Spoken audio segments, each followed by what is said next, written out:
ተቃራኒ እውነታዎች መጽሐፍ ቅዱስ ውስጥ ተቃራኒ የሆኑ እንድናውቃቸው፣ እንድናስባቸው፣ እንድንኖርባቸው፣ እንድንለማመዳቸው የተፈለጉ ነገሮችን እያወጣን ያለ።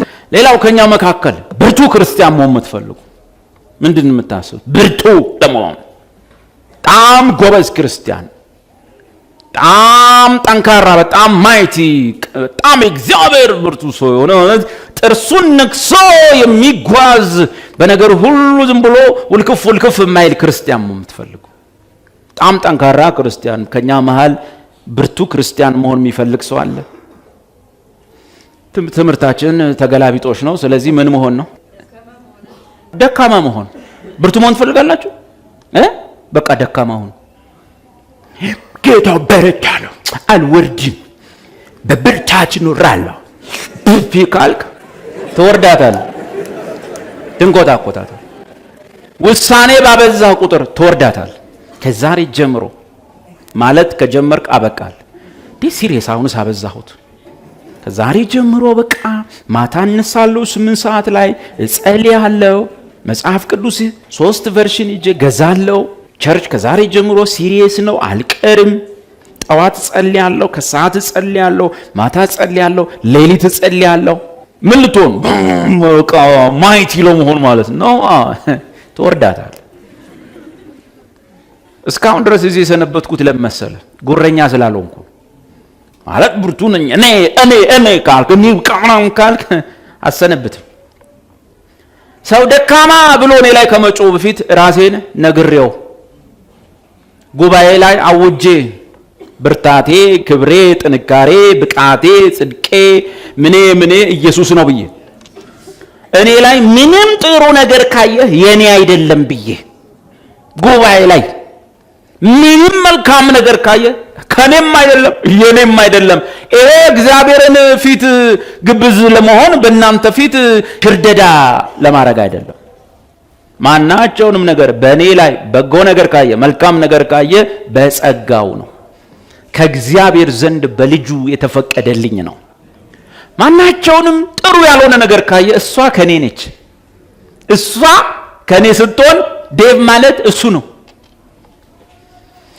ጳውሎስ ብዙ ነገር አደረኩኝ፣ ብዙ ነገር ሰራዋልና ግን እኔ አይደለሁም፣ በእኔ የሚኖር እግዚአብሔር ጸጋ ነው።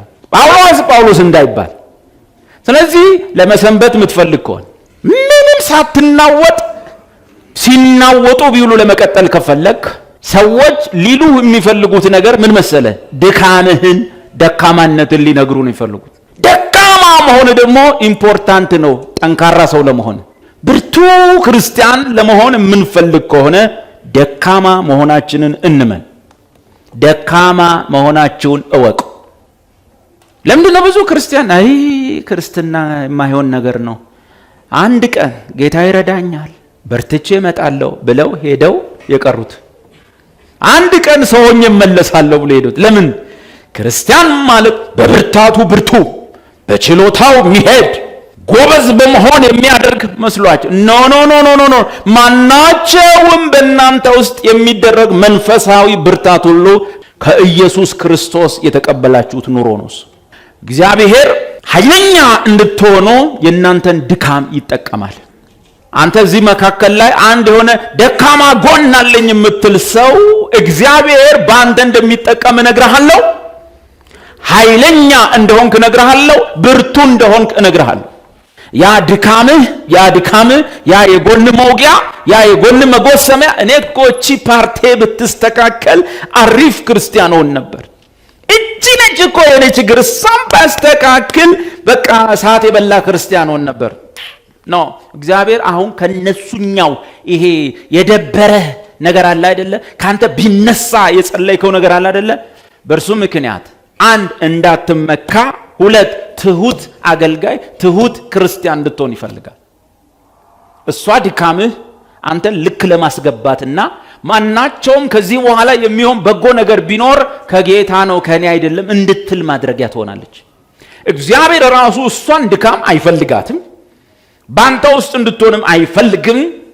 ያችን ደካማ ጎንህን ግን እግዚአብሔር ለበጎ ሊጠቀምባት ደግሞ ይችላል። ያም ድካምህን በማወቅ እኔ ደካማ ነኝ ስትል እርሱ ጸጋዬ ይበቃሃል ሊልህ በምትደክም ወይም ተስፋ በምትቆርጥ ጊዜ ወይም ዜሮ ነኝ ባልክ ጊዜ ወይም የለሁም ከጨዋታ ወጣው ባልክ ጊዜ እግዚአብሔር ባንተ ኃይለኛ ሊሆን እግዚአብሔር እሷን ድካም አንተን ትሁት ለማድረግ አንተን ዝቅ ለማድረግ ልጁን ለማሳየት ይጠቀምባታል እንጂ እን ያህል ክፉ ሰው ሆነ ወይም ይህን ያህል ክፉ ሰው ሆነሽ አይደለም። ድካምን ብትቆጥረው ወይም የተቸገርክበትን ነገር ብትቆጥረው ወይም በህይወት ውስጥ ጥያቄ ሆኖብህ ያለውን ብትጽፈው 1 2 3 ዋና የሚባል እን ያህል በደጅ እንዳለው እን ያህል ማፊያ እንደሆነ ጴንጤ እን ያህል ወንበዴ አይደለም። ያቺ ነገር ግን አንዳንድ ጊዜ እግዚአብሔር ያችን ጉርለትህን ያችን ክፍተትህን እግዚአብሔር ብርቱ ክርስቲያን ሆነ በሱ የተደገፈ ኃይለኛ ክርስቲያን እንድትሆን በቃ ጸጋው ይበቃኛል ስደክም ያን ጊዜ ኃይለኛ ነኝ ብለህ እንድታምን ይፈልጋል እንጂ በቃ ስትሮንግ እንደኔ አይነት የለም። እኔ ጌታን ከተቀበልኩ ጊዜ ጀምሮ ዋሽቻ አላቅም፣ ምላሴ ስቶ አያቅም፣ ጆሮዬ ክፉ ሰምቶ አያቅም፣ አይኔን ምንም ነገር አይቼ አላቅም። እህቶችን ራሱ ሳይኔ እህቲውን ወንድም አለይም። ጌታን ካገኘው ጀምሮ አይም ስትሮንግ ኔ ጌታ ይመስገን ሃሌሉያ።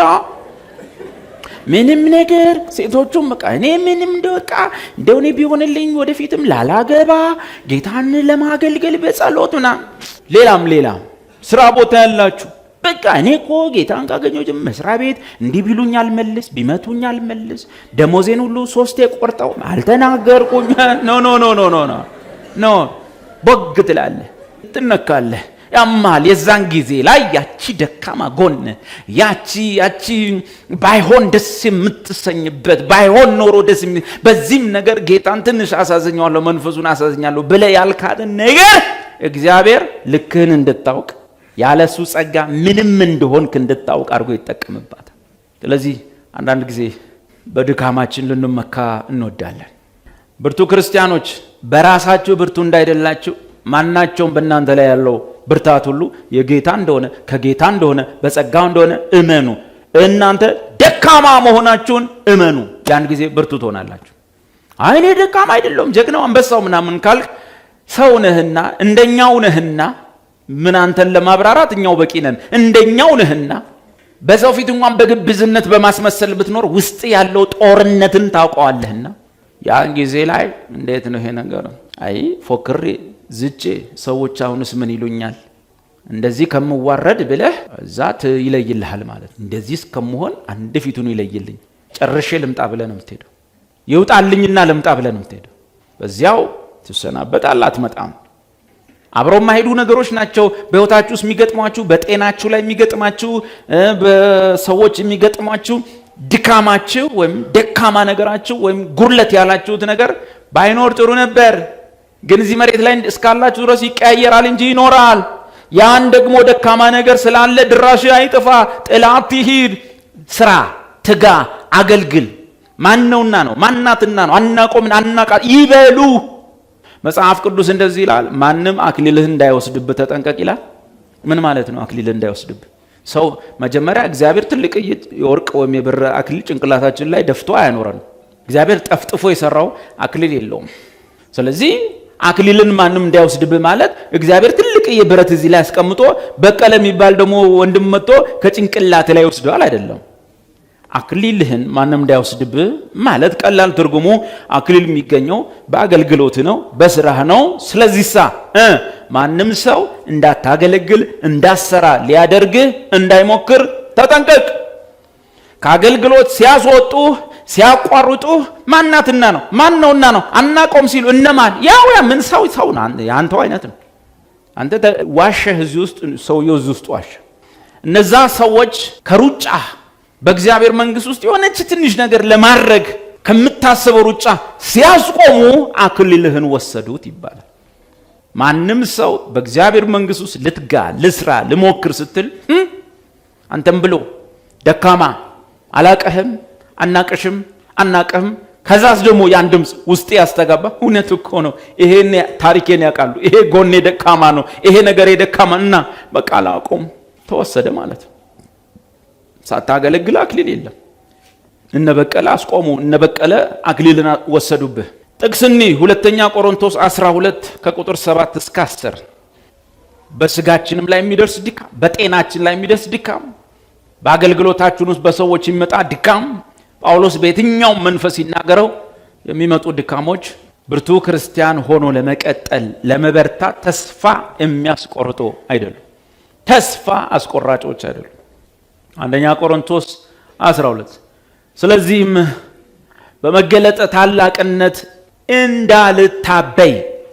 ኦኬ ጳውሎስ መቼስ በራሱ ላይ የደረሰበት አንዳች የጎን መጎሰሚያ ያለ ሰው አይታመምም የሚሉት ሰዎች ሰው ክርስቲያን ሊታመም አይችልም እና የሚሉ አሉ። እነሱ ጳውሎስ የጎን መጎሰሚያው የሆነ መጥፎ ሰው እየገጥሞት ነው ይላሉ።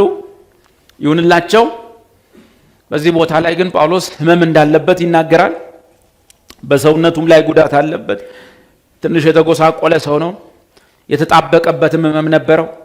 ለእንክብካቤ የሚያስቸግር ህመም ላይ ወድቆ ነበረ። ለረጅም ጊዜ በእግዚአብሔር ፊት ጸልየዋል እና በህይወት ውስጥ ለአገልግሎት እንዳይሮጥ የሚያደርጉ ብዙ ተግዳሮቶችና በስጋው ላይ መጡበትም ጉዳቶችና ድካሞች ነበሩበት። ጳውሎስ ግን እንዲህ አለ።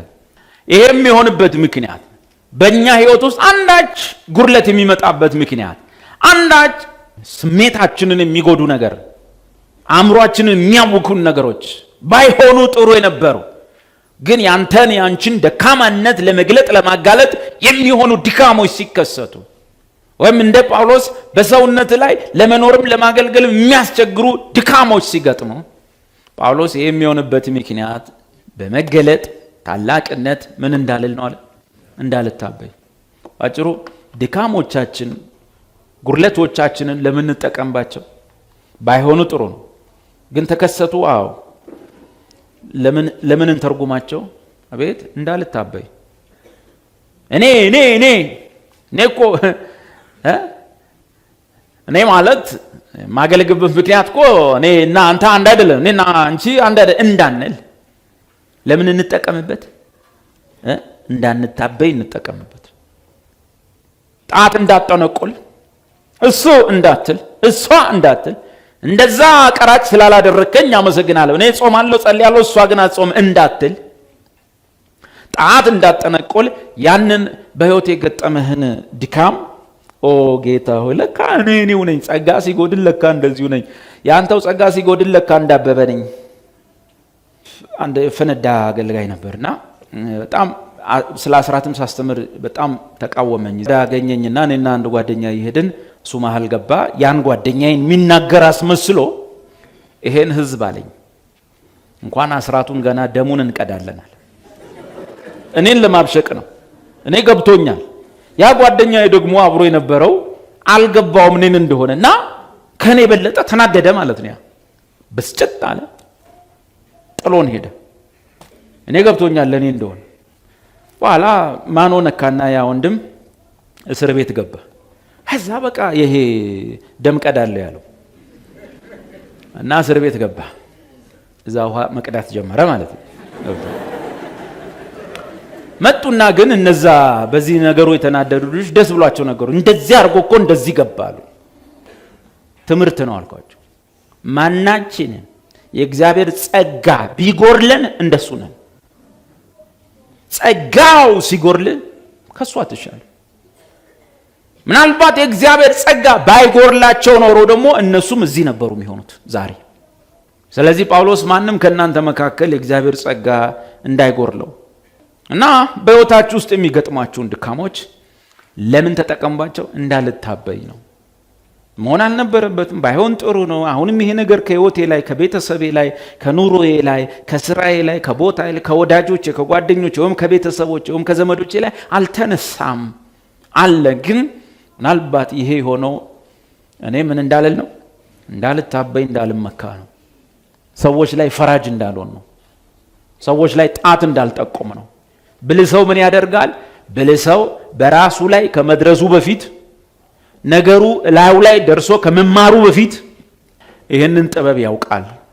ስለዚህ በመገለጥ ታላቅነት እንዳልታበይ የሥጋዬ መውጊያ እርሱም የሚጎስመኝ የሰይጣን መልእክተኛ ተሰጠኝ። ይሄውም እንዳልል ነው፣ እንዳልታበይ ነው። እሺ ቀጥሎ መታበይ ታውቃላችኋል። እኔ አንድ ቴሌቪዥን ላይ አንድ ጊዜ ሳይ ያው እኛ ሀገር ታውቃላችሁ አይደል? ብዙ ጊዜ እነዚህ አገልግሎት ላይ ያሉ ወንድሞች ምስክርነት የሚሰጡ ሰዎች እንዲሉ ነው የሚፈልጉት። እንትን ቸርችም ሄጄ አልተፈወስኩም፣ የሆነም ቦታ ሄጄ ልፈወስ አልቻልኩም፣ እዛም ሄጄ ልፈወስ አልቻልኩም እና እዛም ሄጄ ከዛ እዚህ መጥቼ ተፈወስ ሲሉ ደስ ይላቸው። ከዛ ሴትየዋ ምስክርነት አለኝ ብላ ነው እና እዚህ መጥቼ ነበር አለች አላት። ከዛ በኋላ ፕሮፌት በላይ ቸርች ዝም በይ እዛው ዝም በይ አላት።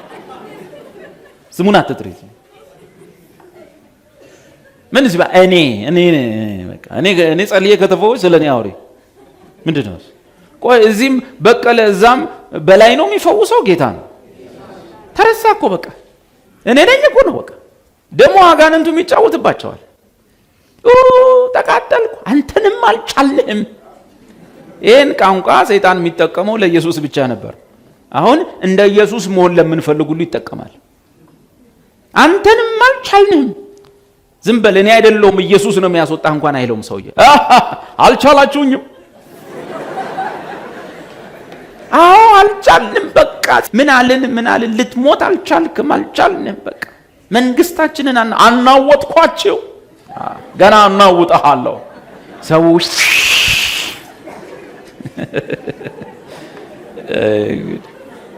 እነ ጳውሎስን እንዲህ ሊሸውዳቸው ሲሞክር ምን ነበር ያሉ?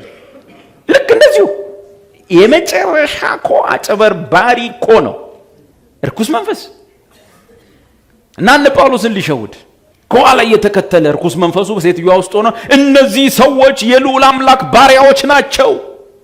አቤት አቤት አቤት! ጳውሎስ ምን አለ? ሃሌሉያ!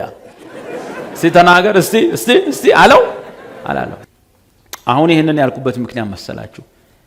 ራሳችንን እንዳንታበይ የሚላክ መጎሰሚያ አለ። ድካም የሚባል መጎሰሚያ አለ። እንዳንመካ እኔ ነኝ እንዳንል ማናቸውም በጎ ነገር ሁሉ በእኔ ላይ ያለው በጸጋው ነው እንድትለው። ለምንድን ነው ምንባላው? ክርስቲያኖች ለምንድን ምንባላው? ቸርች ከቸርች ለምንድን ነው የሚባላው ሲባል ቸርቹ የክርስቶስ እንደሆነ ህዝቡም የክርስቶስ እንደሆነ ስላጣ ነው። እዚህ ጋር ዳዊት የሚባል አገልጋይ አለ፣ እዛ ጋር ፓስተር እንትና የሚባል አገልጋይ አለ፣ እዛ ጋር ምናምን አለ። ፋይት ነው። ፋይት ምንድን ነው ሲባል እኔነት። ብርቱ ክርስቲያን መሆን የሚፈልጉ ሰዎች ድካም እንዳለባችሁ ወይም ድካሞቻችሁን ለእግዚአብሔር ክብር ለእናንተ ብርታት ተጠቀሙበት። 2 ቆሮንቶስ 12 እናንበው። ስለዚህ ነገር ከኔ እንዲለይ 3 ጊዜ ጌታን ለመንኩ። ምክንያቱም በጳውሎስ ላይ የገጠመው ድካም በስጋው ላይ መጣበት ህመም ወይም ድካም ወይም አንዳች ከአገልጋይ ጋር የማይመጥን የጤና እክል ጳውሎስ አስብ እየጸለየ ሰው እየተፈወሰ እሱ ደግሞ እያቃሰተ አብረው ማይዱ ነገሮች ናቸው። ቃል ያስተምራል እንጸልያለን ሲል ቅዱስ አባት እግዚአብሔር ሆይ ሲል ሰዎች ኧረ ዳንኩኝ ተፈወስኩኝ ይላል። እሱን ደግሞ ደግፈውት ይወጣሉ። ኧረ እግዚአብሔር ሰው ሲጸልይ ይፈወሳል፣ እኔ ደግሞ እያቃሰትኩ እወጣለሁ። እንዴት ነው ይሄ ነገር? የወደቁት ጸልየላቸው ሲነሱ እኔ ቆሜ የነበርኩት አገልጋይ መጨረሻ እየወደቅኩ እንዴት ይሆናል? እግዚአብሔር ሆይ ይሄን ድካም ከኔ ላይ አንሳው። ስንቴ ጸልየ 3 ጊዜ ጌታ ነው አይሆንም። እርሱም ጸጋዬ ይበቃሃል። ምን ይበቃሃል? እስቲ እኛ ምን እንበል? ጸጋው ይበቃኛል በሉ። ጌታ ሆይ በሉ። ጸጋህ ይበቃኛል። ከዛ ኢየሱስ ምን አለ? ጸጋዬ ይበቃሃል። ኃይልህ ነው ኃይሌ። ስለዚህ ማናቸውም የአገልግሎታችሁ የክርስትናችሁ ኃይል የእናንተ አይደለም። የማን ነው? የኢየሱስ ነው። ኃይሌ በድካም ይፈጸማልና አለ። ብትደክምም የኔ ኃይል በድካም ይፈጸማል። እንግዲህ አለ ጳውሎስ የክርስቶስ ኃይል ያድርብኝ ዘንድ በብዙ ደስታ በድካሜ አፍራለሁ። በድካሜ ምን ልል ወዳለሁ? ልመካ። For my power is being perfected and is completed and show itself most effectively in your weakness regarding of the situation. እዚህ ነው አንዳንድ ጊዜ ዜሮ ገብታችሁ ዝላችሁ መጽሐፍ ቅዱስ ከገለጣችሁ ወራት አልፏችሁ ጸሎት እያዛጋችሁ ቸርች አስጠልቷችሁ ክርስቲያን ከሩቅ ስታዩ መንገድ እያቋረጣችሁ በቃ ጌታ ግን ውስጣችሁ ተስሏልና ታፈቅሩታላችሁና በእኔ ምክንያት ክርስትና ይዋረድ ይሆን ይሰደብ ይሆን ይተች ይሆን ብላችሁ ተሸማቃችሁ እያለ ማንም ከኔ አይጠቀምም ብላችሁ እያለ የሆነ ሰዓት ላይ በሆነ ሁኔታ እግዚአብሔር አካባቢውን ያመቻችልሃል። የሆነ ቦታ ያልተጠበቀ ወይ መስሪያ ቤት ወይ መኪና ውስጥ የሆነ ቦታ የሆነ ነገር ይጀምራል፣ ወይ ሰው ቤት ሄደ ከዛ በኋላ ታታታታ ማለት ትጀምራል። እንደዚህ ነው ኤፌሶን ላይ ቆሮንቶስ ላይ ማለት ጀምራል። እስኪ ገርመህ እንዴት ነው ነገር ይያልክ አይደለም በማርያም አይዳንም እኔ እንደው ምንም ብደክም መዳን በኢየሱስ ነው ይኸውና እንደዚህ ቆሮንቶስ ላይ ሮሜ ላይ ያልታታ በቃ ትለዋል። ወይ የሆነ ቤት ሄደ በቃ አንተ ዜሮ ገብተሃል ክርስቲያኖችም ዜሮ ገብተዋል ብለዋል። በተሰጠ እድል ውስጥ ወይ ታመመ ልጠይቅ ሄዳል ወይ የሆነ ቦታ ሄዳል። ከዛ በኋላ ጸልይ ሲሉ የግድን ትነሳና ስትለው ሌላ ሰው ነው እንዴ ነገር አለሁ ማለት ነው እንዴ ትላለህ። በዛ ጉርለትና ድካም ውስጥ የእግዚአብሔር ኃይል ሲፈጸም ታያል። አንተ ለራስህ ማጠቅም እንደ ዮሴፍ የተጣለ እስር ቤት ሆነ የሰውን ህልም ትፈታል። የራስህ ነገር ግራ ገብቶ እስር ቤት ተወርውረ እዛው እስር ቤት ውስጥ ያለን ሰው ህልም ትፈታል። በቃ አንተ ስትወጣ የንጉሱ ጠጅ አሳላፊ ትሆናለህ ምናምን ይያልክ ከዛ ሰውነህና መንፈሳዊ ነገር ላይ ተስፋ ቆርጣልና የእግዚአብሔር ነገር አይ እንደዚህ ሆኝማ ትቶኛል ብለህ ያንን ሰው ሁሉ ያ የነገርከውን ሰው ሁሉ እንግዲህ ከእስር ቤት ስትወጣ አስበኝ ትለዋለህ። እስከዚህ ድረስ እየተረጎምክ ትወርዳለህ። ህልም እየፈታ ሰውን አስበኝ ትለዋለህ። መጽሐፉ እንደሚል ሰውየውም ከተፈታ በኋላ ዮሴፍን ረሳው ይላል። ለምን ሲባል እግዚአብሔር ካንተ ጋር ስላለ።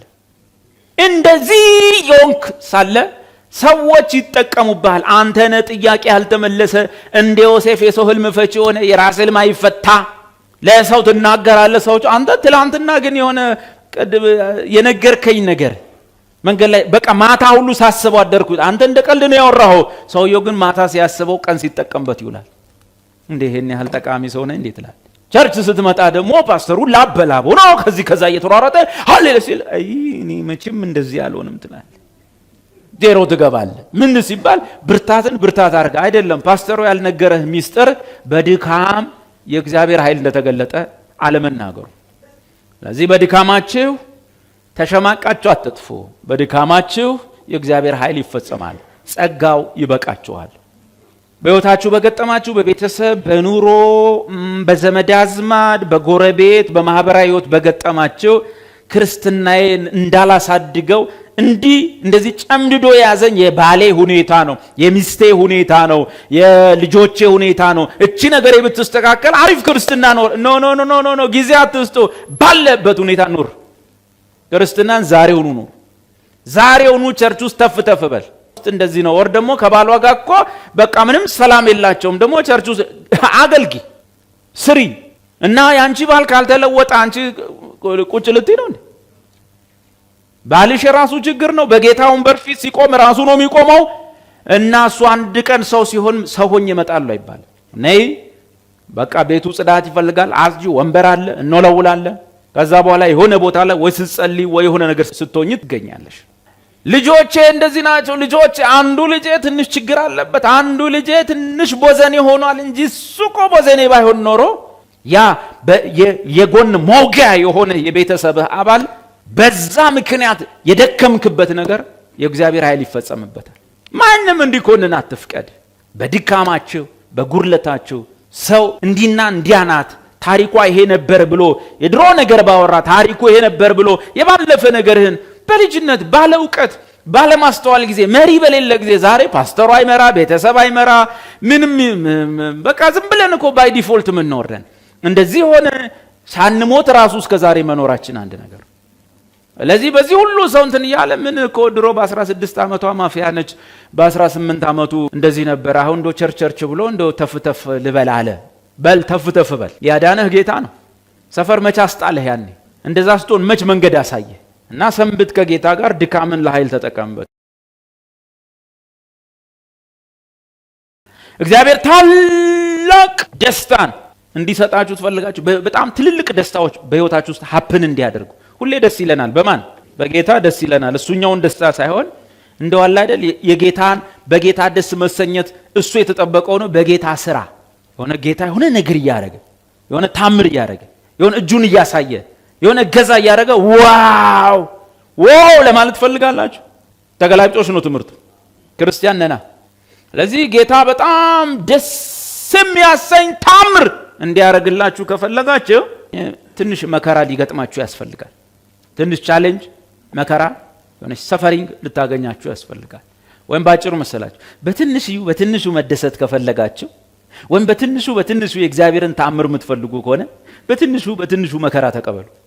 በሚጢጢ ተአምራት፣ በሚጢጢ የእግዚአብሔር እጆች ዋው ዶ ጌታ መልካም ነው እያላችሁ በጣም ፈገግሳት እያላችሁ ለመኖር የምትፈልጉ ከሆነ ሚጢጢ መከራ ተቀበሉ።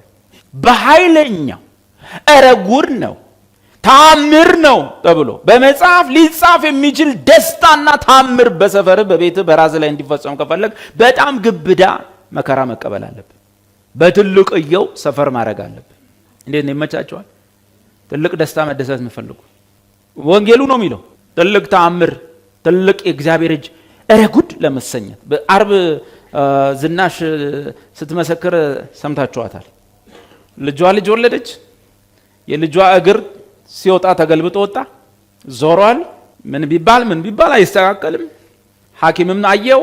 ከስንት ጊዜም በኋላ አየው ልጅቷ እግሮቿ አያድጉም ተባለ። ዝናሽ ደግሞ ሁሉ ጊዜ አልቀበልም፣ አይሆንም። አባት ደግሞ በቃ ሐኪሞች ብለዋል እንደዚያው ነው የሚሆነው። በጭራሽ አይሆንም፣ ቆማ ትሄዳለች ልጄ፣ በምንም ሁኔታ አይሆንም። የተነሳው ወይም ፎቶ ወይም የልጅቷ እግር በቃ የለም፣ ዞሮ ተገልብጦ የወጣ ነው። እሷ ደግሞ ኖ አየህ መሰለህ ልጅቷ እግሯ ኖርማል ሆኖ ትንሽዬ እንትን ሆኖ ቢሆን ኖሮ ከዛ በኋላ ጌታ ደግሞ ረዳት። አሁን እንደው ትንሽ እግሯ ያሰጋ ነበር፣ ጌታ ግን ረዳት ነው የሚባለው። ትንሽ መከራ ሲሆን ምስክርነቱም ትንሽዬ ነው የሚሆነው፣ ውጤቱም ትንሽዬ ነው። አሁን እንደው ፈርተን ነበረ፣ ግን ጌታ ረዳት ነው የሚባለው። ይሄ ግን ፈጽሞ የዞረ እግር ነው፣ ማይስተካከል ነው። ሐኪም ያማየ ከወራትም በኋላ ታየ፣ በአመቱም ታየ፣ እግሯ አያድግም። ልጅቷ መሄድ አትችልም። ያ ሁሉ ሐኪም ያወራ በጭራሽ ጌታ አያሳፍረኝም፣ ኢየሱስ ነው የፈጠራት፣ እሱ ሊያስገዳት ይችላል፣ ሊሰራት ይችላል እያልክ ጸልየ በድንገት በሁለተኛው ዓመት ላይ ልጅቷ ቆማ ስትሄድ ማየት፣ እግሯ ተስተካክሎ ቆማ እንደ ማንኛውም ልጅ ስትሄድ ማየት፣ ጫማ አርጋ ስትሮጥ ማየት ደስታውን ከፍ ያደርገዋል፣ ተአምሩን ከፍ ያደርገዋል። ታሪክ ይኖርሃል። በሰው ላይ ብቻ አይደለም በእኔም ቤት የሚገርም ነገር አለ ትላለህ። አየህ ትልቅ ደስታ፣ ትልቅ እጅ፣ ትልቅ በረከት፣ ትልቅ የእግዚአብሔር ጣት በአንተ ህይወት ላይ እንዲከሰት ትልቅ መከራ ሲመጣ ማለቃቀስ የለብህ። አንድ ታሪክ ከመጽሐፍ ቅዱስ ልንገራችሁ። ዮሐንስ 11 ላይ ያለውን ታሪክ ኢየሱስ መጽሐፉ የሚጀምረው ታውቃለህ። ኢየሱስም አልዓዛርን እህቶቹን ማርታና ማርያምን ይወዳቸው ነበር። ልንገራችሁ በጣም ስለሚወዳችሁ እግዚአብሔር በጣም ሊያስደስታችሁ ነው የሚፈልግ። በጣም ለምትወዱት ሰው ዝም ብለህ 1 ኪሎ ሙዝ ይዞ መግባትና በግ እየጎተቱ መምጣት ይለያያል።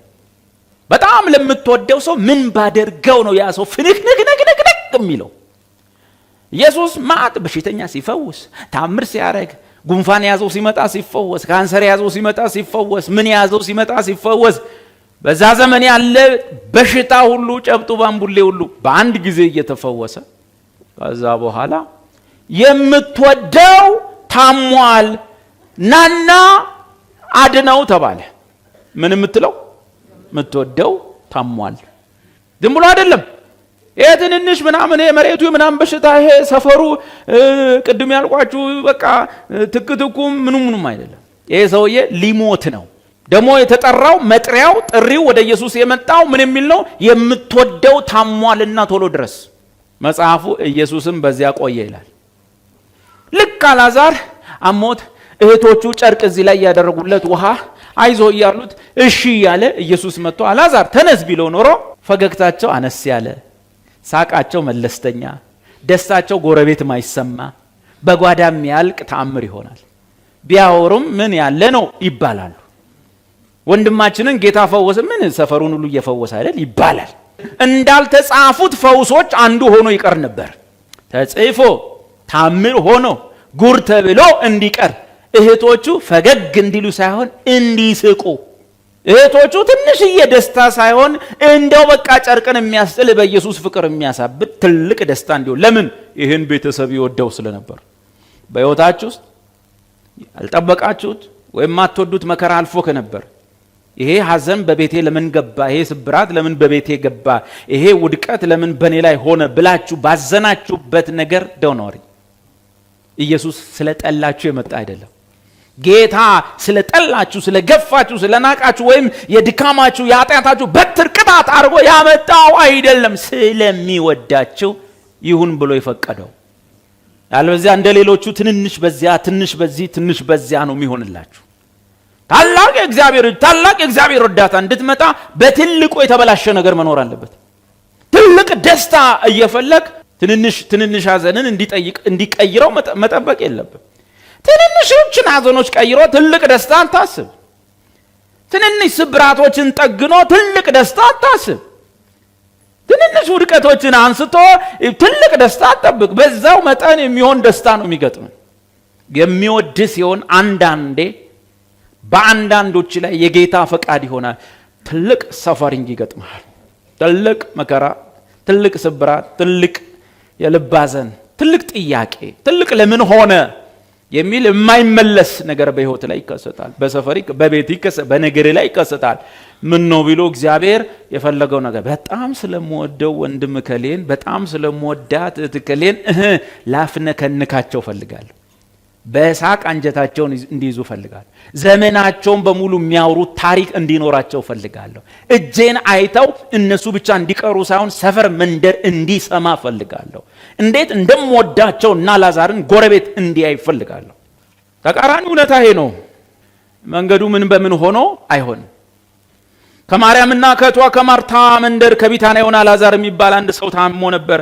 ማርያምም ጌታን ሽቶ የቀባችው ይኸው ምን አስቀየመች? ምንም ያጎደለችው የለ፣ አምልኮት የፈጸመች ነች። ማርያምም ጌታን ሽቶ የቀባችው እግሩን በጠጉሯ ያበሰችው ነበረች። ወንድሟም ላዛር ታሞ ነበር። ስለዚህ እህቶቹ ጌታ ሆይ እነሆ የምትወደው ታሟል ብለው ወደ እርሱ ላኩ። ምን ፈልገው? ፈውስ እንዲያገኘው ፈልገው። ያ ነገር ቶሎ መልስ እንዲያገኝ ሳይሞት እንዲደርስላቸው ፈልገው ዝም ብሎ ላዛር ታሟል አይደል፣ የምትወደው ታሞልሃል ቶሎ ድረስ። ሁለኛ ቤት ስታድር ካንተ ጋር እየተጫወተ አንተ የምትናገረውን ነገር እየሰማ ላዛር እያልክ ያ የምትነካው የምትጸልይለት እሱ ታሞብሃል ቶሎና። ከእህቱ ከማርያም ጋር ቁጭ ብሎ ቃል የሚሰማው እሱ ታሞብሃል፣ ስትልከው የሚላክ እሱ ታሞብሃል እና ቶሎ ድረስ። ልክ በቃ የቤቱ አባል እንደሆነ አድርገው። ምክንያቱም በኢየሩሳሌም ማያድርም ከተማዋ 12 ሰዓት በሯ ስለሚዘጋ ኢየሱስ ጀንበር ሳትጠልቅ በፊት ወጣ ብሎ እንደዚች እንደበዳቡና ቢታንያ የምትባል ሰፈር አለች፣ እዛ ሄዶ እነሱ ቤት ነው የሚያድረው። ዋና ከተማ ውስጥ ኢየሱስ ዘመድ የለው፣ ቤት የለው። ከከተማው ወጣ ብሎ እዚች ገጠሯ ጋር ቢታንያ ያድርና ጠዋት ደግሞ መጥቶ ያስተምራል።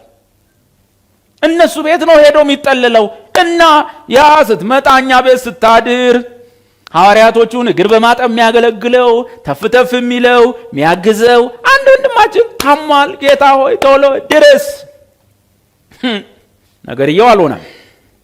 ቁጥር 5 ኢየሱስም ማርታና እህቷ ላዛርን ይወድ ነበር። ያዙልኝ እሺ። ሐዘኑ ድንጋጤው የመጣው ማን የሚወደው ቤተሰብ ውስጥ ነው? ኢየሱስ የሚወደው ቤተሰብ። በባለፉት ታሪኮቼ በሉ የደነገጥኩበት ስብር ያልኩበት ለምን ሆነ ብዬ ጠየቅኩበት የትኛውም ስብራት የትኛውም መሆን የሌለበት ባይሆን ደስ የሚለኝ አሳዛኝ ነገር በሙሉ በሉ ሲሆን ጌታ ይወደኝ ነበር፣ ያፈቅረኝ ነበር። ጨክኖብኝ ከኔ ጉርለት ፈልጎ ነገር ተፈላልጎ ያመጣብኝ ጌታ እኔን አንድ ነገር ላድርግ ቢል ምን ነገር ይፈላለጋል? ምንድነው ከኛ ላይ ጌታ እንደው ነገር ፈላልጎ እኛን ምንም እኮ ነገር መፈላለግ አያስፈልገው። 24 ሰዓት 365 ቀን ጌታ ልቡ ቢከፋ ለመቀጣት ለመጥፋት ብቁ የሆንን ሰዎች ነን። ምን እኛ ላይ ነገር ይፈላለጋል? እኛን እግራችንን ለማጥመድ ምን የሚዘረጋው ነገር አለ? ጌታን የምናቀው ነፍሱን እስኪሰጥ ድረስ እንደወደደን ነው የምናቀው። በዚህ ዓለም ሳለ የወደደንን እኛን እስከ መጨረሻው ነገ እንደዚህና እንደዚህ እንደዛና እንደዚህ እንደምንሆን እያወቀ እስከ መጨረሻው እንደወደደን ነው የምናቀው። ታዲያ ነገር ፈላልጎ ከፍቶብን በእግራችን ላይ ወጥመድ አድርጎ ይዞን የፈረደብን ወይም ልባችን እንዲሰበር ያደረገበት አይደለም። ስለወደደን ይሆናል። መጽሐፉ ሆነ ብሎ ነው፣ ግን ይወዳቸው ነበር። እዛ በኋላ ምን እንደሆነ ታውቃላችሁ? ቶሎ ድረስ የተባለው እንደ ታመመን በሰማ ጊዜ ያን ጊዜ በነበረበት ስፍራ 2 ቀን ዋለ እየጸለየ ጌታ ሆይ የምትወደው ታሟል ይሄ ቶሎ ሲል ኢየሱስ ምን አለ? በሩጫ መጣ ነው ቆየ። ልክ ሲሰማ አንሄድም አለ። ለምን? አሁን ከሄድኩኝ ታሟል፣ ስጸልይለት ይፈወሳል። ስለዚህ ስለምወዳቸው እሱንም ስለምወደው እህቶቹንም ስለምወዳቸው ደስታቸው የጎረቤቱ አይነት ደስታቸው በቀደም ሳገለግል ሰው የተደሰተው ደስታቸው መንደር ላይ ተአምር ሳደርግ ሰው ግሩም ነው ድንቅ ነው ጉር ነው ብለው ማታ እንደገባው እንደተበተነው ነው የሚሆነው። አሁን መሆን ያለበት ደስታው ከነሱ ያለፈ ጎረቤት የሚሰማው ድፍን በይሁዳ ምድር ላይ ድፍን በእስራኤል ምድር ላይ መጨረሻም በዓለም ሁሉ የሚሰማ ነገር ነው ማድረግላቸው። ለምን? ቢኮዝ ወዳቸዋለሁ። በመወደው ሰው ላይ ትልቅ ደስታ እንዲሆን በዛ ሰው ላይ ትልቅ መከራ እንዲሆን እፈቅዳለሁ። አይመችም ማለት ሻለም እንደው ትልቅ ደስታ እንዲመጣ በቃ ትልልቅ ስኬቶች ትልልቅ ደስታዎች ትልልቅ ተጠራቀሙ ትልቅ የደስታ እንደሱ የለም። እንፍቀድለት። ጌታው አምጣው አይባልም፣ ግን ትልቅ ጥያቄ የሚያመጣ ነገር በህይወታችሁ የገጠማችሁ ሰሞን የዛን ጊዜ ላይ ግን ጠልቷቸው አይደለም። ተስፋ አትቁረጡ። እግዚአብሔር ሊያስደንቃችሁ፣ ሳቃችሁን ሊያበዛው፣ ደስታችሁ ከእናንተ ተርፎ ጎረቤት ሊወጣ እግዚአብሔር ሳራን ገና ውጪ ያላት ጊዜያን ጊዜ በለጋነቷ እንድታረግዝ ማድረግ አያቅተውም። ግን ሳራ በ30 በ20 ዓመቷ ብታረግዝ ኖሮ ትስቃለች። አዎ ትስቃለች። ሳቋ ወደ ጎረቤት ይጋባል አይጋባም። ግን በ90 ዓመቷ ስታረጅ እና ስታረግዝ ሳራ ራሷ እግዚአብሔር አሳቀኝ አለች። ቀጥሎ ደግሞ የሚያኙ ሁሉ ከኔ የተነሳ ይስቃል አለች። የሚተላለፍ ሳቅ ይባላል። ጎረቤት ሁሉ በቃ አሮጊቷ ማኘክ ያቃታት አርግዛ አስበው ያያ እንዴት አይስቅ እናቴ እንዴት አይስቅ? ምንድነው? ምን አይነት ረጉር ነው? ሲወድህ እንዲህ ነው። በሌለበት ነገር ላይ በተበላሸ ነገር ላይ ባበቃ ነገር ላይ በተሰበርክበት ነገር ላይ በጥያቄ ላይ በተበላሸ ነገር ላይ እጁ ተመጣና ካንተ ሚያልፍ ጽዋ ሞልቶ የሚፈስበት ይሁን እና ምን ሆነ? እምትወደው ታሟል። 1 የወደው ነበር። 2 በሰማ ጊዜ ግን አልሄደም። ምን ሆነ? ቆየ ጭራሽ። ለምን? አቤት በትልቅየው ደስ እንዲላቸው። ታሞ ሲፈወስና ሞቶ ሲነሳ አንድ ነው? ቆይ ምን እንዳረው ስላቸው 2 ቀን ቀረ። በዚህ መሃል ሰውየው ሞተ። እንደ አይሁድ ልማድ ተቀበረ። ኢየሱስ እዛ የደረሰው ከ4 ቀናት በኋላ ከተቀበረው በኋላ ከዛ ልክ ሲሞት ኢየሱስ ምን አለ? ቁጥር 11 ላይ ወዳጃችን አላዛር ተኝቷል፣ ነገር ግን ከእንቅልፉ ላስነሳው ሄዳለሁ አላቸው። ምን ነው ጌታ? እህቶቹ ወይኔ ሊሞት ነው ጌታ እየመጣ አይደለም? አወረ መልእክተኞቹ መጡ። ምን አለ? አይ ቆያለሁ ብሎ አለ። ጨርቁን ውሃውን ሰውየው የነዚህ እህቶች ልብ እንዲህ ሲመታ አንድ ወንድማቸውን ወደ ማጣስ ሲሄዱ እና ህይወቱ ከሱ ስታልፍ ያ ሐዘን ያ ለቅሶ ያ ጩኸት ጎረቤት ሲጠራ ሰፈር ሲሰበሰብ ምን አለ ጌታ ይሄ ሁሉ ሐዘን ሳይመጣ በፊት መዳኑ ካልቀረ ሰውየው መነሳቱ ካልቀረ ሰውየው ምን አለ ጌታ ይሄ ሁሉ ድንጋጤ ይሄ ሁሉ ስብራት ሳይመጣ ጌታ ቢደርስ ምን አለ? እንደው እሱ እኛን መርዳቱን አላቆመ ማገዙ እንደሆነ አልቀረ የቀን ጉዳይ ነው እንጂ የዛሬ ዓመትም ቢሆን ታምር መሆኑ አይቀር የሆነ በእኛ ህይወት ላይ ግን ምን አለ አሁን እንዲህ ስንቆዝ ምን ያህል እንደዚህ ስንጸልይ ረጌታው ከመሰባበሬ በፊት ድረስ ስብርብር ስንል እያየ ምን አለ ከተሰባበርን በኋላ ከሚፈውሰን ሳንሰበር በፊት ቢደርስልን ምን አለ እሳቱ ውስጥ ከመጣላችን በፊት ታምር አድርጎ ከእሳቱ ብንተር እሳቱ ነዶ መሃል ተጥለን እሱ መሃል ላይ የሚቆመው አብሮን ምን አለ ነገሩ ሳይደርስ ቢታደገን ዝም የሚለን ለምንድን? አስባ በማርታና በእህቷ በኩል ሆነ አስብ ያላቸው አንድ ተስፋ ኢየሱስ ነው። እዛ ስንትና ስንት ማያቁትን ሰዎች እየፈወሰ ነው።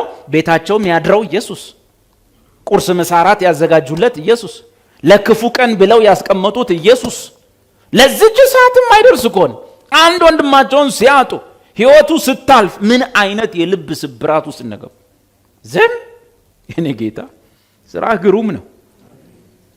ምን እያረክ እንዳለ ምን እንደምሰራ እኛ አይገባንም፣ አንተ ግን ልክ ነህ። ታንክ ዩ ጂሰስ። ሐዘኑሳ ገጠማቸው፣ አዎ ተሰበሩ፣ አዎ ቆዘሙ፣ አዎ አንተ እንደ 3 ቀን ቁጭ ብለው እዝም ጎረቤት ይመጣል ያለቅሳል ያላቅሳል። ምን ሆኖ ነው ምን ሆኖ ነው ወይኔ ወንድሜ ይላል። ትንሽ ደግሞ ጋብ ሲሉ አንዱ ይመጣና ከኛም ሀገር ሄዳል ቃሻ ይኖራል። እሱ ደግሞ እዛ ካለ አስብ በቀደም እኮ አይቼው ነበር እንደዚህ ሆኖ ነበር ደግሞ አምሮበት ነበር። ወገኔ ወንድሜ ምን ሆነ ነው? ከተረጋጋ በኋላ መጥቶ ግን ምን ሆኖ ነው ይላል። ደግሞ ሆድን መልሶ ያስብሳል። 3 ቀን ተለቀሰ፣ 3 ቀን የዝን እንጀራ፣ 3 ቀን እህቶቹ ለመጣ ሁሉ ለቅሶ ለዛ ሁሉ ሰው በጣም ከባድ ነው። ዘክተ ፋይል አንድ ወንድማቸውን አባት እንዳላቸው አልተጻፈም፣ እናት እንዳላቸው አልተጻፈም። እነዚህ 2 ተማማቾችና ወንድማቸው አንድ ቤት ላይ አንድ ላይ የሚኖሩ ናቸው። አንዳቸው ለአንዳቸው ብቻ ነው ያሉት። ከሁሉ በላይ ደግሞ አንድ ወንድም እና ይሄን ቀብረው ልባቸው ተሰብረው አስብ። በነዛ ቀናቶች ውስጥ ስለ ኢየሱስ ምን እንደሚያስቡ ለቅሶ ተቀምጠው ግን ለምን ቀረ? ስንቱ ሲፈወስ ስንቱ ሲድን የሚወደው እንደዚህ ሆኖ ኢየሱስ የለም፣ ኢየሱስ የለም፣ ኢየሱስ ዝም ቢያዩ አይመጡም። ምንም መንገድ ላይ የለም። አዎ እየመጣ አይደለም። አዎ እስቲ ወጣችሁ የለም። አዎ ለምንድን ነው የለም? ያው ለቅሶ እንዲደርስ የምትወደው እኮ አረፈልህ፣ ሞተ እኮ ቀበር ነው፣ እርምህን አውጣ ነው እንጂ እኮ ሌላ ነገር አይፈልም። እሱ ምን አቆየው? እሱ ያቆየው እንዲሰበሩ አይደለም። ሐዘና ምን ያህል በ3 ቀን ሐዘናቸው በ4 ቀን የልብ ስብራትና ሐዘናቸው ምን ያህል እሱም ደስተኛ እንዳይደለ አሳያቸዋለሁ። በለቅሶው በመዘጌቱ በመሞቱ እንኳን ለቅሷቸውን ሞቱን እዚህ ሆኑ የሚያ ጌታ ነው። አንቀላፍቷል አለ። በዛች ሰዓት ውስጥ ሊያንቀላፋ ሲል ህይወቱ ከሱ ልታልፍ ስትል የነበራቸውን ጭንቀት ኢየሱስ እዚህ ሆኖ ይታወቀዋል። ልክ ህይወቱ ስታልፍ አሁን ወንድማችን ተኝቷል፣ አንቀላፍቷል። ቤት ውስጥ የተፈጠረውን ሐዘን፣ ለቅሶ፣ ወይታ፣ ኡኡታ፣ ጫጫታ ለአንድ ወንድም የሚለቀሰውን ለቅሶ ኢየሱስ ከዚህ ሆኖ ያያል። ደግሞ ከሁሉ በላይ እጅግ ይወዳቸዋል። ሟቹንም ይወዳል፣ አልቃሾቹንም ይወዳል፣ እትማማቾቹን ይወዳል። ብቸኛ ምስኪን እንደሆኑ ያውቃል። ግን ኢየሱስ ይሄን ሁሉ የሚያደርገው ልቡ ክፉ ሆኖ ጨክኖ ሳይሆን ታሪክ ያለው ደስታ፣ የሚነገር ደስታ፣ ሳቅ ያለው ትርጉም ያለው ሐሴት ያለው ለሰው የሚሰበክ ደስታ ደስ እንዲላቸው እንጂ ሐዘናቸው ተመችቶት አይደለም። ምክንያቱም ልክ ኢየሱስ እንደደረሰ ሰሙ። መምሩ መጥቷል ከድንኳን ብድግ አሉ እትማማቾቹ። ቁጥር 17 ኢየሱስን በመጣ ጊዜ በመቃብር እስካሁን 4 ቀን ሆኖ ታገኘው። ቢታንያም 15 ምዕራፍ ያህል ከኢየሩሳሌም ቅርብ ነበረች እኮ፣ እዛው ነበረች እኮ። ከአይሁድም ብዙዎች ስለ ወንድማቸው ሊያጽናኗቸው ወደ ማርታና ወደ ማርያም መጥተው ነበር። እንዳለ ቤታቸው በምን ተሞልቷል? በሐዘንተኛ ተሞልቷል። ሁሉም አዝነው ቁጭ ብለዋል። የሚገርመኝ ደግሞ እህትማማቾቹ ለኢየሱስ ያላቸውን ፍቅር ይሁ ያ ሁሉ ሐዘንተኛ ተቀምጦ ማን አይመጣም ወይ ነው የሚሉት። ይሄ ሁሉ ጎረቤት መጥቷል። መጀመሪያ ስለ ጎረቤቶቹ ነው ያሉ። ጎረቤት ሁሉ መጥቶ ነበረ። ግን እህትማማቾቹ ያ ሁሉ አስለቃሽ ቁጭ ባለበት ልባቸው የት እንዳለ ታውቃላችሁ? መጥቶ አይደርስም እንደ ለቅሶ ሐዘን አይደርስም እንደ ጌታ ሉክ እዩ። ከአይሁድ ብዙዎች ስለ ወንድማቸው ሊያጽናኗቸው ወደ ማርታና ወደ ማርያም መጥተው ነበር። ማርታም ኢየሱስ እንደመጣ በሰማች ጊዜ እቺ ሴት ስወዳት ሰው ማርያም ቃሉን ትሰማ ነበር፣ ማርታ ትንተፋተፍ ነበር ጓዳ ውስጥ። እንደው በቃ ማርያም ምናምን ይላል እንጂ እኔ ስወዳት ሴትዮ ነፍስ አይቀርላትም ጌታን ስትወድ። ማርታም ኢየሱስ እንደመጣ በሰማች ጊዜ ልትቀበለው ወጣች። ማርያም ግን በቤት ተቀምጣ ነበር። ደስ አትልም? ሁሌ መቀመጥ ነው የምትወደው ጌታ ስር ለምን ሲባል ለመሰለ እሱ ስር ቁጭ ብለህ መማር ያረጋጋሃል። ይሄው ማርታ ሲመጣም ጓዳ ነው ተፍተፍ ለቅሶ ደግሞ መጣ ጌታ ሲባል ከድንኳን ተነስታ ቱር እንደዚህ አይነት እህት ነች። እዛም ጓዳ የምትንተፋተፈው ጌታን ለማስደሰት እሱ እያስተማረ ነው። ምግብ ላሰናዳ ብላ እኮ ሽንኩርት ትቀጥፋለች። በቃ ለመምሩ አረግ ምናምን እያለች ማርያም ቁጭ ብላ እየተማረች ነው። ምን አለ ብታግዘኝ እስቲ መምሩ ምን ይበላል ነው። አሁን ደግሞ መጣ ሲባል ያቺ ደግሞ የተማረ ወይም ቃሌን የሚሰማ በእርጋታ ይቀመጣል ነውና ዋናው ይምጣ። ከመጣ የሚሰራውን የፈለገውን የሚያደርገውን ያደርጋል ነው። ቁጭ አለች። እንደ ጥሩ ነው። አንድ ቤት ውስጥ ሁለቱም እንደዚህ ሲሆኑ ጥሩ አይደለም። አንድ ቤት ውስጥ ሁለቱም ቁጭ ወይም ሁለቱም ይሮጡ ከሆነ ልክ አይመጣም። ባላንስ ማድረግ ያስፈልጋል። አሁን ማርያምም ማርታም ቁጭ ቢሉ መምሩን ማን ይቀበሏል? እና ማርታን ወዳታለሁ። ማርታም ኢየሱስ እንደመጣ በሰማች ጊዜ ልትቀበለው ወጣች። ማርያም ግን በቤት ተቀምጣ ነበር። ማርታም ኢየሱስን ጌታ ሆይ አንተ በዚህ ኖረ ብትሆን ወንድሜ ባልሞተ ነበር። ምን ማለት ነው? ታሞ እያለ ምን ነው ብትደርስ ብትፈውሰው። አሁንም አለችው ከእግዚአብሔር የምትለምነውን ሁሉ እግዚአብሔር እንዲሰጥህ አውቃለሁ። ውይ ማርታ እዚህ ውስጥ አለሽ እንዲህ አይነት ማርታ። አንድ ምርጥ ወንድም አለ ለሱ ድርሻለሁ። አሁንም ከእግዚአብሔር የምትለምነውን ሁሉ እግዚአብሔር እንዲሰጥህ አውቃለሁ አለች። ኢየሱስም አብቴን አላልኩም፣ አብቴ ተይዟል ተይዟል። ተስፋ ቁረጡ። የት ነበርሽ ነው ማን ይሆን እያሉ ነው አሉ ምን የመሳሰሉ። ኢየሱስም ዋው አንተ ወንድምሽ ይነሳል አላት። አዘናችሁን አውቃለሁ፣ ለቅሷችሁን አውቃለሁ። እንዴት አራቷን ቀን ልባችሁ ስብር እንዳላውቃለሁ፣ ስታለቅሱ አውቃለሁ። ሆዳችሁ እስኪሰለብ ድረስ ድምፅ ማውጣት እስኪያቀታችሁ እንዴት እስክትዝሉ እስክትስለፈለፉ ድረስ እንዳለቀሳችሁ አውቃለሁ። ይህ ሁሉ ሲሆን አውቅ ነበር።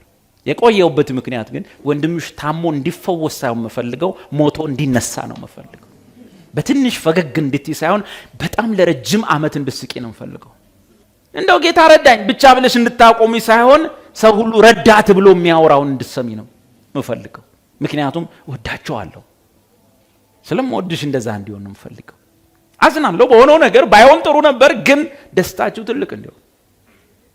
ወንድምሽ ይነሳል አላት። ማርታም እናንተ ማርያም ስለተማረች ማርታ ቃል አታውቅም ለምትሉ ኖ ማርታ ጓዳ ሆና በደንብ ምሰማነች። እህቶች ታውቃለህ አይደል? እየከተፉም ይሰማሉ፣ ከሁለት ሰው ጋርም እያወሩ ሶስተኛውን ይሰማሉ አይደል? ወንዶች ነን ማንችል። ወንድ በቃ አልጀዚራ ከሰማ ሚስቱ ብታወራም ብትል ልገል ነው ትለው እንኳን ቢቢሲ ላይ ካለ እንደዚህ ነው ተፈጥሯችን ነው። አንድ ነገር ከያዝን ሳንጨርስ ወደ ሌላው ነው። እህቶች ለቅሶ ቤት ቁጭ ብሎ ራሱ እዚህ ጋር እና እንደዚህ ሆኖልሻል ምናምን ያለ እዛ ጋር የሚያወሩትን የዘባጅ ነው እና እንደዚህ ሆኖልሻል አይደለም፣ እንደሱ አይደለም፣ እኔ ራሴ ነበሩ። የሚገርም ችሎታ ነው ያላቸው። እዚህ ውስጥ ያለው እንትን ከባድ ነው። ወንድምሽ ይነሳል አላት። ማርታም ይሄው አየህ ታውቃለች ስለ ትንሣኤ፣ በመጨረሻው ቀን በትንሣኤ እንዲነሳ አውቃለሁ፣ እውቀት አለኝ። ስለምን እውቀት አላት? ስለ ትንሣኤ ቀን። ስለምን እውቀት የላትም? ስለ ትንሣኤው ጌታ። ማለት ትንሣኤ ቀን ሳይሆን ትንሣኤ ጌታ እንደሆነ ወይም ትንሣኤ ኢየሱስ እንደሆነ ማለት ነው። በመጨረሻው ቀን ለሷ ትንሣኤ ቀን ነው። እንደ ብዙ ሃይማኖቶች ግን ትንሣኤ ኢየሱስ ነው ማለት። ያን ቀንም ሰውን የሚያስነሳው ቀኑ ሳይሆን እኔ ነኝ ነው። ስለዚህ ምን አላት? በመጨረሻው ቀን በትንሣኤ እንዲነሳ አውቃለሁ አለችው። ኢየሱስም ትንሣኤና ሕይወት እኔ ነኝ፣ እማስነሳም ዘላለምንም እማኖር እኔ ነኝ። ዋው ጌታዬ! ይሄ ኢየሱስን ነው። አንድ ወይኔ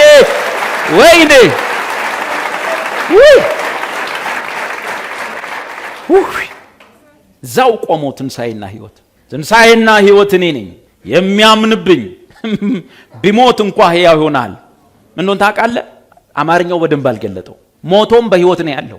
ባጭሩ ምንድነው? የሚያምንብኝ በጭራሽ አይሞትም። እንብላችሁ አለቀሳችሁ ቀበር ነው አላችሁ እንጂ አልሞተም። ሕያው የሆነም የሚያምንብኝ ሁሉ ለዘላለም አይሞትም። ወይኔ ታድለን። የሚያምንብኝ ሁሉ ምን አጻጻፉ ላይ ታጫዋል። ትንሣኤና ሕይወት እኔ ነኝ፣ የሚያምንብኝ ቢኖር እንኳ ሕያው ይሆናል። ዛት ሚንስ ሞቶም በሕይወት አለ፣ ነጠላ ሰረዝ ሕያው ይሆናል አለና ሕያው የሆነው ማን? ይሄ ሞተ የተባለው ሕያው ይሆናል ብሎ ነው ነጠላ ሰረዝ። ሕያው የሆነው ማን? ይሄ ሞተ የተባለው ማለት ነው። የሚያምንብኝ ሁሉ ለዘላለም አይሞትም። ይሄ የሞተው አልሞተም፣ ለዘላለም አለ። ይህን ታምኛለሽ አላት። ይሄ ፎርሙላ ደስ አይል? ለሞተ ሰው ነው የተወራው። የሚያምንብኝ ሰው ቢሞትም ሕያው ነው። ይሄ ሕያው የሆነው ሰውዬ ማን? የተቀበረው። ስለሚያምንብኝ ለዘላለም በሕይወት ይኖራል። ይህን ታምኛለሽ አላት። እርሷም አሁን ጌታ ሆይ አንተ ወደ ዓለም የሚመጣው ክርስቶስ የእግዚአብሔር ልጅ እንደሆንክ እኔ አምናለሁ አለችው። ይህን ብላ ሄደች። እህቷንም ማርያምን በስውር ጠርታ ወደ ጓዳ ጠራቻት። ማርያም ማርያም ነይ። ከማን? ከሰፈሩ ሰው። መምህሩ መጥቷል ይጠራሽም አላት። ወይ መምህሩ መጥቷል ይጠራሽም አላለች። እርሷም በሰማች ጊዜ ፈጥና ተነሳች፣ ወደ እርሱ መጣች። ኢየሱስም ማርታ በተቀበለችበት ስፍራ ነበረ እንጂ ገና ወደ መንደሩ አልገባም ነበር። ሲያጽናኗትም ከእርሷ ጋር በቤት የነበሩ አይሁድ ማርያም ፈጥና እንደተነሳችና እንደወጣች ባዩ ጊዜ ወደ መቃብር ሄዳ በዚያ ልታለቅስ መስሏቸው ተከተሏት። ወይኔ እህቴ እያሉ ወይኔ እህቴ እንደው ሄደች፣ በቃ ያዟት ባካችሁ፣ መቃብር ሄዳ ልታለቅስ ነይ፣ ተከተሏት እየተባሉ የሰፈር ሰው ሮጦ ወጣ። ማርያምም ኢየሱስ ወዳለበት መታ ባየችው ጊዜ በእግሩ ላይ ወድቃ፣ አቤት አጠያይቅ፣ አቤት ጸሎት፣ ምን ነው ጌታ ሆይ አላለችው። ለሚገባውን ሰጥታው አምላኳ ስለሆነ ፈጣሪዋ ስለሆነ በእግሩ ላይ ወድቃ ጌታ ሆይ አንተ በዚህ ኖረ ብትሆን ወንድሜ ባልሞተ ነበር አለችው። ይው ስሙ። ኢየሱስም እርሷ ስታለቅስ ከእርሷም ጋር የመጡት አይሁድ ሲያለቅሱ አይቶ በመንፈሱ አዘነ፣ በራሱም ታወከ። አዘን ያሳዝነዋል። ውስጥ ሲታወክ ስትረበሽ ይታወካል እንጂ ጨካኝ አይደለም። ታወካው ታወክ ይበልህ የእጅ ነው ስራ ነው አይል። ስትታወክ ይሰማዋል፣ ስታዝን ይሰማዋል። እንደ ጨካኝ አትቁጠሩ። ለምን ሆነ ይሄ ደረሰብኝ? በበደሌ ነው፣ በኃጢአቴ ነው፣ በምናም በድካሜ ነው። እንደሱ ከሆነ አንተ ላይ ደረሰው ኢትዮጵያ ሕዝብ ሁሉ ላይ ይደርስ ነበር። የኢትዮጵያ ሕዝብ ከሆነው ውጭ አልሆንክም። ኢየሱስም እርሷ ስታለቅስ ከእርሷ ጋር የመጡት አይሁድ ሲያለቅሱ አይቶ በመንፈሱ አዘነ፣ በራሱም ታወከ። ወዴት አኖራችሁት አለም። እነርሱም ጌታው መጥተህ ያሉት። በመጽሐፍ ቅዱስ ውስጥ አጭሯ ጥቅስ እቺ ነች። አጭሯ ቨርስ የምትባል አጭር ቁጥር።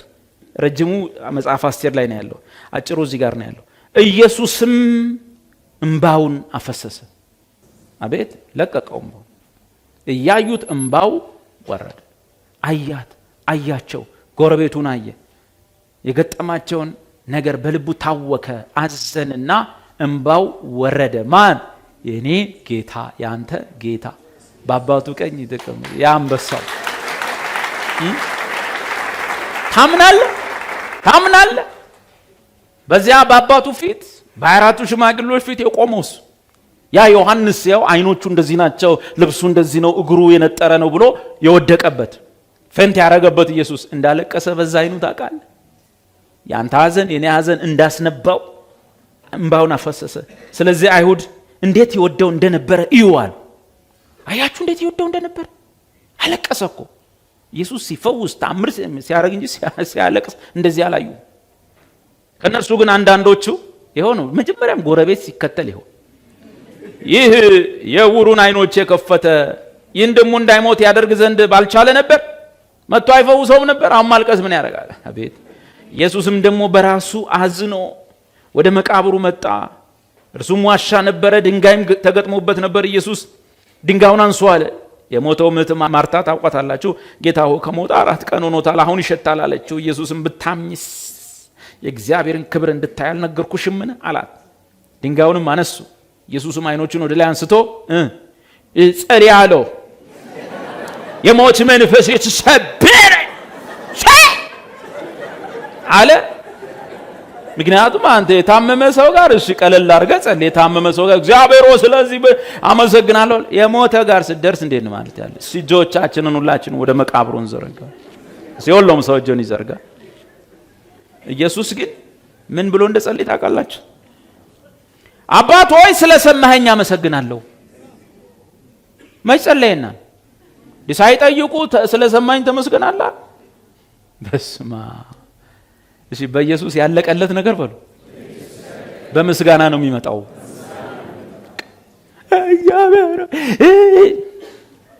ምንድን ያለው እሱ? የሞተ ሰው መቃብር ጋር ቆመው ከኔ ተማሩ ያለው ጌታ አባት ሆይ ስለሰማኸኝ አመሰግናለሁ።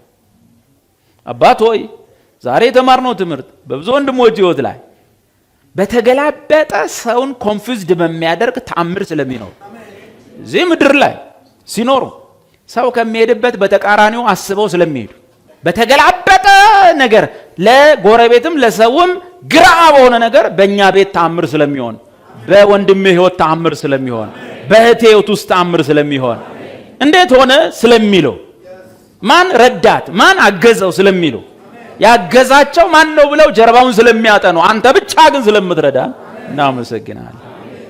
ድንጋዩን አንሱት። ኢየሱስ አይኖቹን ወደ ላይ አንስቶ አባት ሆይ ስለሰማኝ አመሰግን። እስቲ አንዳንድ እንዲጀምሩ የሆነ ነገር ውስጥ ትልቅ ጥያቄ ይዞ ወደ እግዚአብሔርና የሆነ ትልቅ የሆነ ያስጨነቀ ነገር ግን እንደመጣ እግዚአብሔር ሆይ ድረስልኝ ብላ አትጀምር። እስቲ እንደመጣ እስቲ ዝም ብለህ ትልቅ ግብዳ ጥያቄ ይዘህ ያስጨነቀን ጥያቄ ይዘህ አባት ሆይ ታንኪው ተመስገን ተመስገን ተባረክ። ያው ግን እንደምታየው ችግር አለ በል እስቲ እንደመጣ ተደፍተ እግዚአብሔር ወይ ያትበል። የሞተ ፊት ቆመ ታንኪው ስለሰማኸኝ በል። አባት ሆይ ስለሰማኸኝ አመሰግንሃለሁ፣ ሁሉ ጊዜም እንድሰማኝ አወቅኩ። ውፍ አቤት ኮንፊደንስ! ሁሉ ጊዜ እንደምሰማኝ ያውቃለሁ። ይህን ጌታ አወቅኩ። ነገር ግን አንተ እንደላከኝ አሁን ይህን ታምር ማድረገው አንተ እንደላከኝ ያምኑ ዘንድ በዙ ዙሪያ ስለቆሙት ሕዝብ ነው አሁን የጸለይኩታል። አሁንም አድርገው ታምር በዙሪያ ያሉ ሰዎች አንተ እንደላከኝ ያምኑ ዘንድ ነው። ይህን ብሎ በታላቅ ድምፅ አልዓዛር ሆይ ወደ ውጭ ና ብሎ ጮኸ። አራተኛዋን ቀን ነው። ምክንያቱም በአይሁድ ልማድ ሰው እስከ 3 ቀን በደንብ አይሞትም ብለው ስለሚያስቡ፣ ሰው ከሰውነቱ ላይ በተለይ አይኖቹ ካልፈሰሱ አልሞተም ብለው ስለሚያስቡ፣ የሚፈሰው በአራተኛው ቀን ነው ብለው ስለሚያምኑ ጠብቆ 3 ቀን አሳልፎ አራተኛው ቀን ላይ በእነሱ ሕግ መሰረት እኛ ሐኪም ሞቷል ብሎ እንደሚያረጋግጠው እነሱ ደግሞ በአራተኛው ቀን ሰውየው እንቅስቃሴ ከሌለው ዋሻ ውስጥ ሞቷል ድብን ብሏል ስለሚሉ መጣ። አራተኛው ቀን ላይ አልዓዛር ወደ ውጭ ና ብሎ ጮኸ። የሞተውም እጆቹና እግሮቹ በመግነዝ እንደተገነዙ ወጣ፣ ፊቱም በጨርቅ እንደተጠመጠመ ነበር። ኢየሱስም ፍቱትና ሄድ ተዉት አላቸው። ስለዚህ ወደ ማርያም ከመጡት ኢየሱስም ያደረገውን ካዩት ከአይሁድ ብዙዎች በእርሱ አመኑ። አንድ አየ በእኛ ሰፈር የሚደረገው ተአምር ለሌሎች ይጠቅማል። በእኛ ሐዘን የመጣው ደስታ ለብዙዎች ይተርፋል። እቺ ቁጥቁጥ መከራ ቁጥቁጥ ደስታ ታመጣለች። ትልቁን አያምጣው መከራ ግን በሚመጣ ሰዓት ላይ ግን ለትልቅ ደስታ መሆኑን እመኑ። ጨካኝ ሆኖ ሊፈርድባችሁ በመንገዳችሁ አሸምቆ ሳይሆን ጌታ ስለሚወዳችሁ እንደሆነ አትርሱ። ነገሩን እግዚአብሔር ገልብጦ ነው የሚያደርገው። ይሄ ተአምር በነ አልዓዛርና በነ ማርታ ጎረቤት ላይ አይፈጸምም። በሚወደው ቤተሰብ ላይ ነው የሚፈጸም። በሰፈር በመንደሩ ላይ የማይሆን ተአምር ነው፣ በእኛ ላይ የሚፈጸም ተአምር ነው። ብዙ ሰዎች አመኑ፣ አይሁዶችም ተናወጡ። ከዚህን ቀን ጀምሮ የነበረው ነገር ሁሉ የአካባቢውን ጸባይ የቀየረ ነው። የቤተ መቅደሱን ጉዳይ የቀየረ ነው። በኢየሱስም ላይ ስብሰባ የተቀመጡት ከዚህን ቀን ጀምሮ ነው። እናመሰግናለን።